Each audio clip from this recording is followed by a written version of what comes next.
in us. Little wonder then, little wonder, you little wonder you.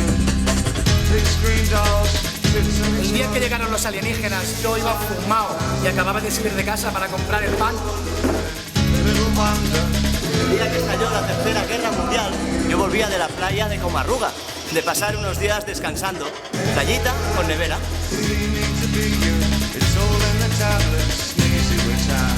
El día que el sol fundió la tierra, yo estaba en la India y hacia la costa camino de Nostalgia. Eran 3 semanas en la otra punta del mundo. El viaje de mi vida no creía que sería el último. El día en que la tierra se inundó, yo acababa de salir del Zara. Y como no encontré los pantalones que buscaba, decidí ir a buscar a un colega al trabajo.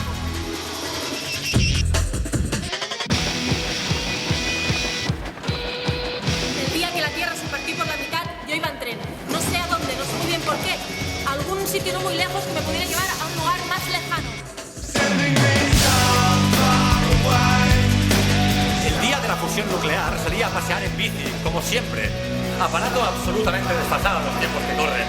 Una antiguaya, vaya, como yo. Un tío chapado a la antigua. El día que los animales se rebelaron contra los humanos, yo venía de clase de ballet. El día que el meteorito chocó contra la Tierra, yo iba a ver a mi familia para explicarles que tenía cáncer. Little wonder you.